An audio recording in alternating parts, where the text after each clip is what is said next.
Assalamualaikum warahmatullahi wabarakatuh. Jalan-jalan ke Istana Gebang, terus lanjut ke Masjid Ar-Rahman. Ingatlah selalu jasa para pejuang yang telah mempertahankan kemerdekaan. Cedar.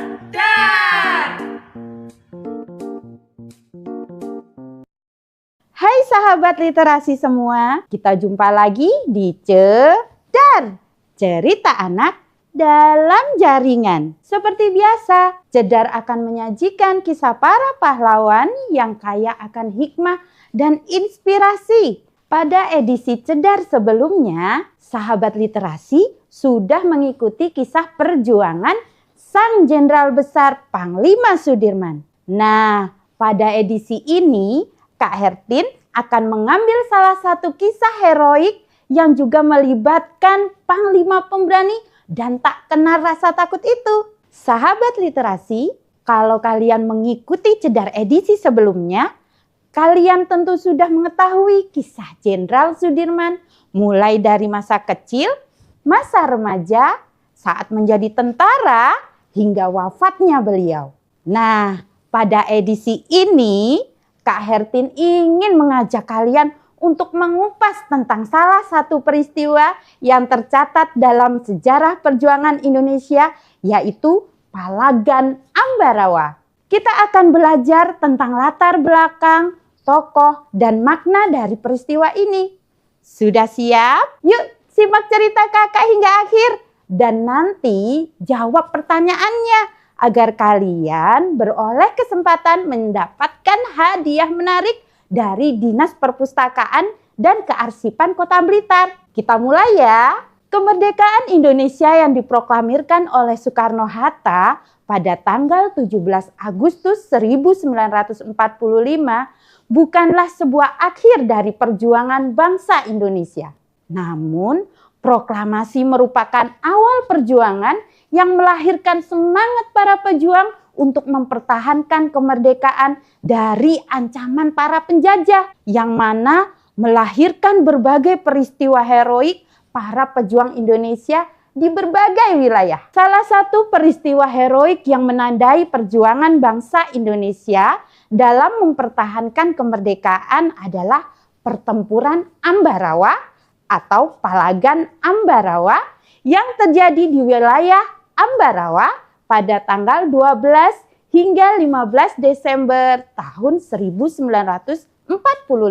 Peristiwa pertempuran yang melibatkan pemerintahan sipil Hindia Belanda Netherlands Indies Civil Administration atau yang biasa disebut NICA, pasukan sekutu, dan para pejuang dari berbagai kalangan ini merupakan rangkaian sejarah perjuangan kemerdekaan Indonesia seiring kalahnya Jepang dari sekutu dalam Perang Dunia Kedua. Pada tahun 1945, menuai berbagai tantangan yang sangat luar biasa akibat Perang Dunia Kedua. Para pejuang di berbagai wilayah harus berjuang mempertahankan kemerdekaan dari ancaman para penjajah yang ingin menguasai kembali bumi pertiwi. Pada tanggal 19 Oktober 1945, pasukan sekutu di bawah pimpinan Brigadir R.G. Battle datang ke Ambarawa dengan alasan ingin merehabilitasi tawanan perang.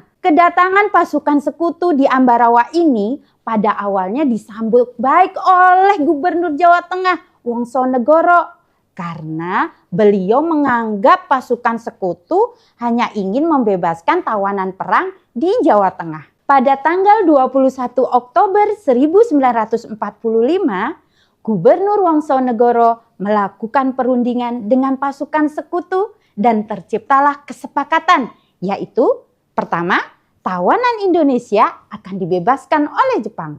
Kedua, tentara Jepang akan dilucuti oleh tentara sekutu. Dan yang ketiga, pihak sekutu tidak akan mencampuri kedaulatan dalam negeri.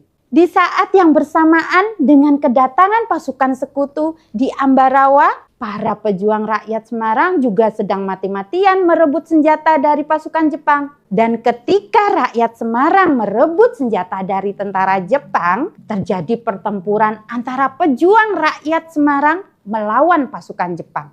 dalam sebuah pertempuran itu dikenal dengan pertempuran 5 hari di Semarang. Karena dianggap sebagai pembebas dari tentara Jepang dalam pertempuran 5 hari di Semarang, selain Gubernur Wongsonegoro, para pejuang juga menyambut baik kedatangan pasukan sekutu. Setelah mengambil alih lapangan udara di Semarang dan mendirikan markas atas izin Gubernur Wongsonegoro, pasukan sekutu diperbolehkan bergerak ke daerah Magelang untuk membebaskan para tawanan interniran. Namun, ketika pasukan sekutu dan Nica tiba di Magelang dan Ambarawa untuk membebaskan para tawanan tentara Belanda, para tawanan ini ternyata dipersenjatai. Mereka juga menangkapi dan bahkan menyiksa para pejuang. Belum lagi kekerasan yang dilakukan oleh pasukan sekutu terhadap rakyat Magelang.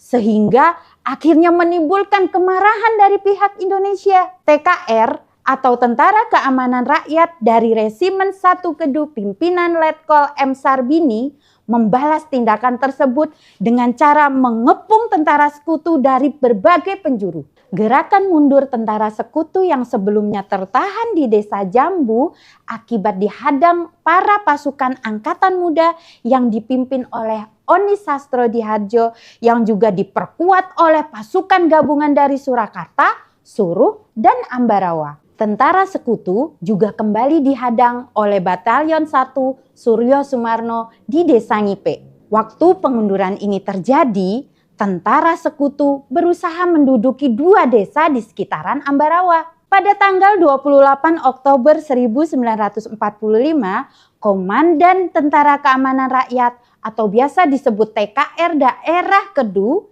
yang bernama Letnan Kolonel Isdiman bersama TKR Daerah Yogyakarta yang dipimpin oleh Umar Slamet dan Laskar Rakyat Mataram mengepung tangsi-tangsi pasukan sekutu di Tuguran, Susteran, dan Hotel Montane. Insiden ini terjadi hingga tanggal 2 November 1945. Banyak korban yang berjatuhan dari kedua belah pihak, baik dari pihak sekutu maupun dari pihak pejuang Magelang. Pertempuran di Magelang yang terjadi selama 3 hari ini membuat pasukan sekutu terdesak, yang pada akhirnya membuat Panglima Garnisun Inggris di Magelang, Letnan Kolonel Edward, mengadakan perundingan dengan Wali Kota Magelang Winarno untuk menghentikan pertempuran. Namun, perundingan itu tidak berjalan mulus serta tidak menghasilkan kesepakatan. Oleh karena itu, pada tanggal 2 November 1945, Brigjen Battle kemudian melakukan perundingan dengan Presiden Soekarno di Grand Central Pro. Dalam perundingan yang dilaksanakan di Magelang ini, menghasilkan beberapa kesepakatan, di antaranya 1. Kesepakatan gencatan senjata. 2. Pembentukan kontak komitmen yang bertugas memastikan kelancaran pembebasan tawanan dan interniran sekutu. Namun, setelah kesepakatan dilakukan, lagi-lagi pihak sekutu masih saja melanggar kesepakatan. Perilaku pasukan sekutu yang terus-menerus melanggar perjanjian ini memicu berbagai pertempuran antara pasukan sekutu dengan para pejuang rakyat Magelang. Pertempuran ini membuat pasukan sekutu terdesak, yang pada akhirnya pasukan sekutu memutuskan untuk mundur secara diam-diam ke Ambarawa pada tanggal 20 November 1945. Dalam pergerakan mundur pasukan sekutu ke Ambarawa, mereka selalu mendapatkan perlawanan dari para pejuang di setiap daerah yang mereka lalui.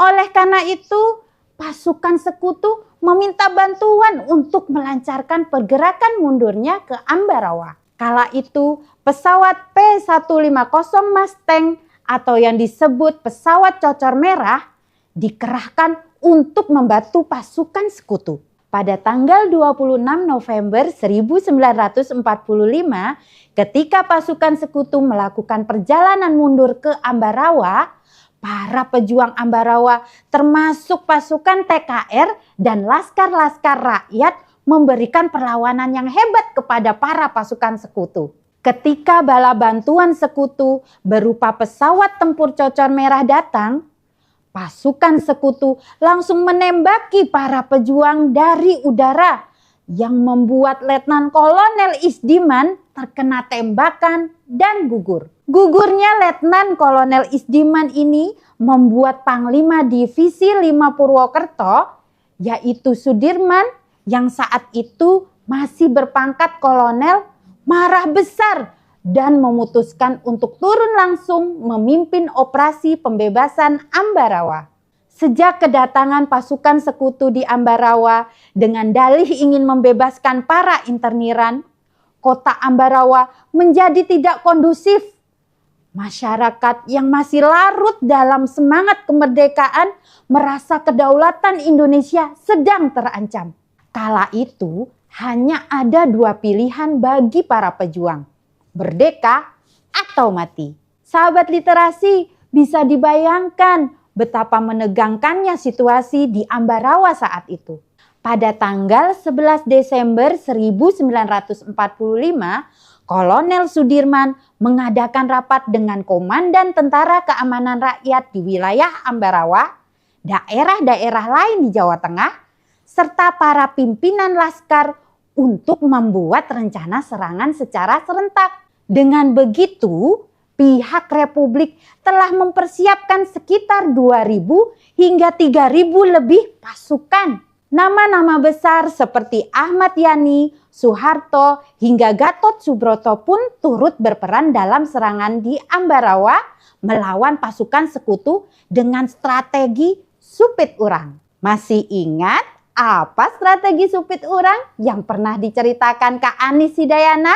Ya, supit urang merupakan sebuah taktik perang, yaitu cara menjatuhkan musuh dengan menjepit pasukan sekutu dari dua arah dan dibiarkan lolos dalam satu lubang jarum. Setelah merancang strategi, pada tanggal 12 Desember 1945, pukul 4.30 waktu Indonesia Barat, pasukan Republik yang terdiri dari laskar-laskar dan para pejuang daerah melancarkan serangan ke Ambarawa. Pasukan Republik yang terletak di berbagai sektor Ambarawa secara serentak maju untuk menyerang pasukan sekutu. Para pejuang Republik merayap-rayap mendekati pasukan sekutu sampai jarak 200 meter. Kala itu, posisi Letnan Kolonel Isdiman digantikan oleh Gatot Subroto. Dengan taktik Kolonel Sudirman ini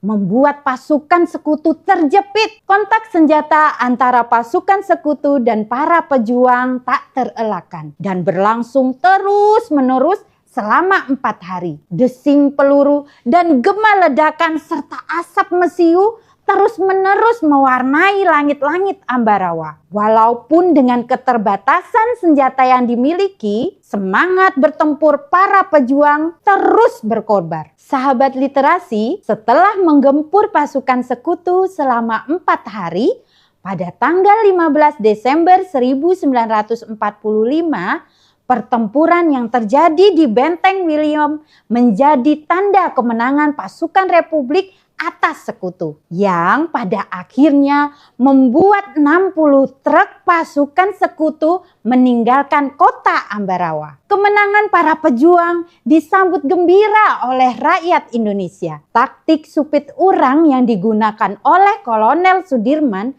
berhasil membuat pasukan sekutu mundur dan membuat namanya semakin besar. Kemenangan pertempuran ini menjadi dasar ditetapkannya tanggal 15 Desember sebagai hari jadi TNI Angkatan Darat dan Hari Juang Kartika. Untuk mengenang peristiwa bersejarah ini juga dibangun sebuah monumen yang diberi nama Monumen Palagan Ambarawa pada tahun 1973.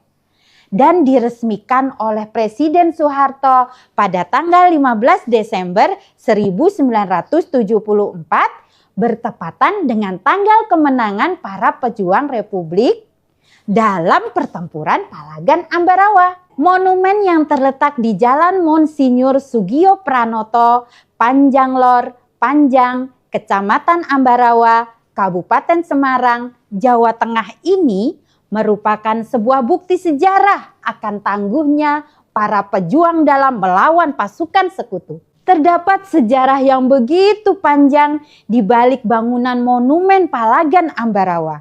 Sehingga Monumen Palagan Ambarawa ini menjadi tempat untuk belajar dan mengenang sejarah sekaligus tempat untuk berwisata. Nah, siapa nih yang sudah berkunjung ke sana? Menilik dari sebuah peristiwa sejarah yang terjadi pada masa silam merupakan sebuah tanda bahwa rakyat Indonesia memang benar-benar ingin merdeka dan tidak ingin kembali hidup dalam alam penjajahan. Dengan mengorbankan darah dan air mata, mereka rela berjuang demi negeri mereka cintai dan mereka banggakan. Oleh karenanya, marilah kita sebagai generasi bangsa kobarkan semangat nasionalisme dengan memperkuat rasa persatuan dan kesatuan bangsa dalam menjaga negara kesatuan Republik Indonesia. Sekali merdeka, tetap merdeka. Nah, itulah sepenggal kisah perjuangan rakyat Indonesia dalam mempertahankan kemerdekaan yang dipimpin Panglima Besar Jenderal Sudirman. Semua kisah tadi saya peroleh dari buku yang saya pinjam dari Dinas Perpustakaan dan Kearsipan Kota Blitar yang berada di Jalan Veteran nomor 75 Kota Blitar. Di sana banyak aneka macam buku-buku sumber inspirasi untuk semua kalangan. Yuk kita ke perpustakaan agar wawasan kita seluas samudra. Sahabat literasi, seperti biasa, Cedar akan bagi-bagi hadiah untuk 2 orang beruntung yang bisa menjawab pertanyaan di bawah ini. Perhatikan ya. 1. Kapan peristiwa Palagan Ambarawa terjadi? 2. Siapa nama tokoh yang gugur dalam peristiwa Palagan Ambarawa? Tulis jawaban kalian di kolom komentar. Tapi terlebih dahulu pastikan kalian sudah mengikuti akun Din Perpusip Kota Blitar ya. Sebentar. Sebelum Kak Hertin tutup, ada yang mau lewat lagi nih. Jadi teman-teman, pertanggal 1 Maret 2024, Perpustakaan Kota Blitar buka jam layanan baru. Senin sampai Jumat buka dari jam 8 pagi sampai jam 8 malam. Nah, kalau khusus hari Sabtu dan Minggu bukanya mulai dari jam 8 pagi sampai 2 siang. Dan juga ada layanan mobil perpustakaan keliling, tepatnya di Sport Center dan Kebonrojo. So guys, buat kalian yang lagi nyari tempat untuk mengerjakan tugas atau mengisi waktu luang, Yuk berkunjung ke Perpustakaan Kota Blitar. alamatnya ada di Jalan Veteran nomor 75 Kota Blitar. Ojo lali mampir Ocha, salam literasi. Generasi Blitar keren. Generasi yang berliterasi. Sahabat literasi, demikian Cedar edisi Palagan Ambarawa. Jangan lupa like, komen, dan share ya. Sampai jumpa di Cedar berikutnya. Salam literasi. Wassalamualaikum warahmatullahi wabarakatuh.